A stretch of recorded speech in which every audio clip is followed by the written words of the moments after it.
Hi guys, seems like challenges are coming in left, right, and center, but this particular one I could appreciate because this challenge is to read a Bible scripture.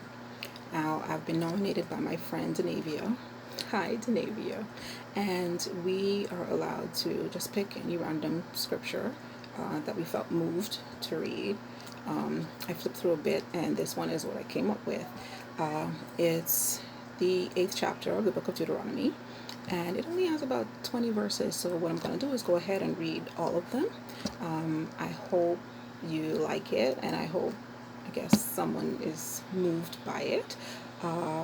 It's talking about us not forgetting the Lord. I know sometimes we go through trials, some might say tribulations, and we think that we don't have anyone with us, no one has our back. But I want you to know that God is always there, He's always beside you. And when you're at your weakest, you will see He will come through for you for every single time. I've witnessed it for myself, okay? So let's go ahead, get into the scripture. And like I said, I hope you like. So, chapter 8. Be careful to follow every command I am giving you today, so that you may live and increase, and may enter and possess the land that the Lord promised on oath to your forefathers. Remember how the Lord your God led you all the way in the desert these 40 years to humble you and test you, in order to know what was in your heart, whether or not you would keep His commands.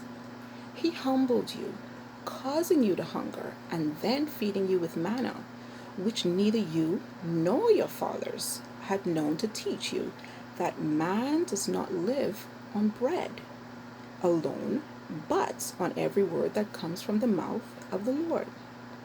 Your clothes did not wear out, and your feet did not swell during these 40 years.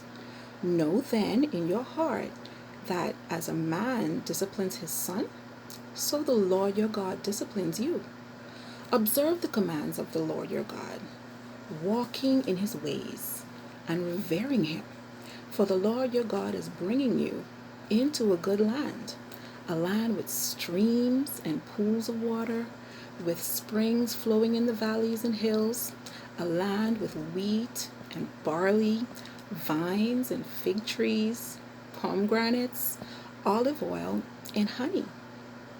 A land where bread will not be scarce, and you will lack nothing. A land where the rocks are iron, and you can dig copper out of the hills. When you have eaten and are satisfied, praise the Lord your God for the good land He has given you. Be careful that you do not forget the Lord your God, failing to observe His commands, His laws, and His decrees, that I am giving you this day.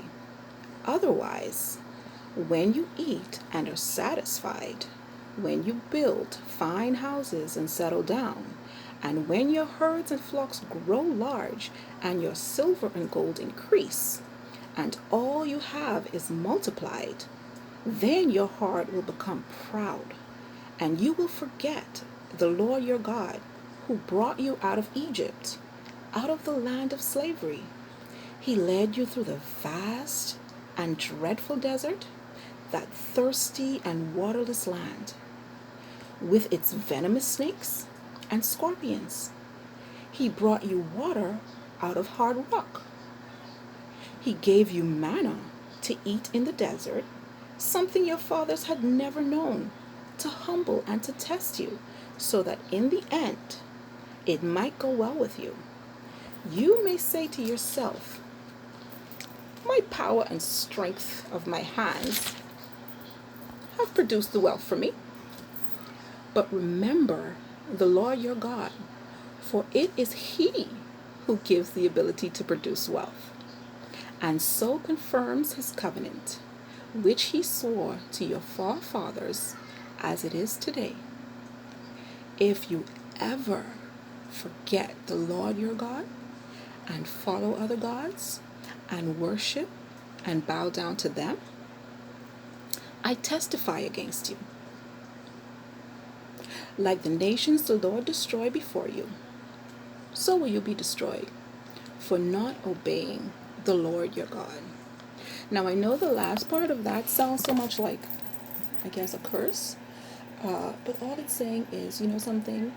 Our first instinct when we receive something good, when we get a promotion, when we're having a baby, you know, all of the good news, our first instinct is to call maybe a family member or a friend.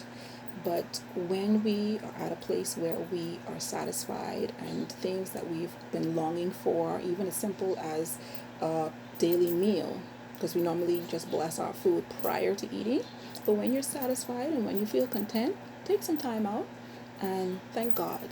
Okay, don't ever forget him and the things. He's a part of your family and he wants to celebrate with you. So let it be like, let him be one of the persons you send an invitation to. You know, it doesn't have to be a physical invitation, of course, but just know that, oh, I'm having a baby shower because I'm expecting, you know. Thank God, and I pray that you're in the midst, which is so good. But always, every time we get together, every time something good happens in our life, never ever forget the Lord, okay? Because without him, nothing that we do is ever possible, okay? So I hope you like the reading.